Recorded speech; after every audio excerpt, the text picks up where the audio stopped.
प्राचीन पर्वों की यही सुंदरता है कि इनके पीछे छुपे पौराणिक राज हमें आकर्षित करते हैं। होलिका दहन का पर्व संदेश देता है कि ईश्वर अपने अनन्य भक्तों की रक्षा के लिए सदा उपस्थित रहते हैं। नमस्कार, मैं नीलाक्षर श्लोक बात में आपका स्वागत करता हूं। आज होली का दहन है। आम बोलचाल की भाषा में इसे छोटी होली भी कहते हैं। आइए जानते हैं होली का दहन के बारे में। होली वसंत ऋतु में मनाया जाने वाला एक महत्वपूर्ण भारतीय त्योहार है। यह पर्व हिंदू पंचांग के अनुसार फागुन मास की पूर्णिमा को मनाया जाता है। इसके अगले दिन रंगों से खेलने की परंपरा है, जिसे धुलैंडी के नाम से भी जाना जाता है। होली बुराई पर अच्छाई की विजय के उपलक्ष्य में मनाई जाती है।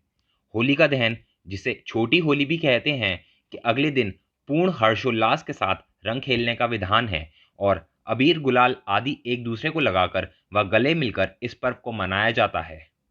पुराणों के अनुसार दानवराज हिरण्यकश्यप ने जब देखा कि उसका पुत्र प्रहलाद सिवाय विष्णु भगवान के किसी अन्य को नहीं भजता, तो वह क्रुद्ध हो उठे और अंततः उन्होंने अपनी बहन होलिका को आदेश दिया कि वह प्रहलाद को गोद में लेकर अग्नि में बैठ जाएं, क्योंकि होलिका को वरदान प्राप्त था कि उसे अग्नि नुकसान नहीं पहुंचा सकती।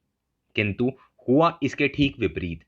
होलिका जलकर भस्म हो गई और भक्त प्रहलाद को कुछ भी नहीं हुआ। इसी घटना की याद में इस दिन होलिका दहन करने का विधान है।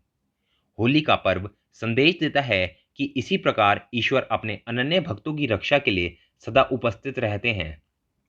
होली केवल यही नहीं बल्कि और भी कई कहानियां प्रचलित हैं। होली की एक कहानी कामदेव की भी है। पार्वती शिव से विवाह करना चाहती थीं, लेकिन तपस्या में लीव शिव जी का ध्यान उनकी तरफ नहीं गया। ऐसे में प्यार के देवता कामदेव आगे आए और उन्होंने शिव जी पर पुष्प बाण चला दिए। तपस्या भंग होने से शिव जी को इतना गुस्सा आया कि उन्होंने अपनी तीसरी नेत्र खोल दिए। उनके क्रोध की अग्नि में कामदेव भस्म हो गए। कामदेव के भस्म हो जाने पर उनकी पत्नी रति रोने लगी और शिव जी से कामदेव को जीवित करने की गुहार लगाई। अगले दिन तक शिव जी का जब क्रोध शांत हुआ, तो उन्होंने कामदेव जी को पुनर्जीवित किया। कामदेव के भस्म होने के दिन होलिका जलाई जाती है और उनके जीवित होने की खुशी में रंगों का त्यौहार मनाया जाता है।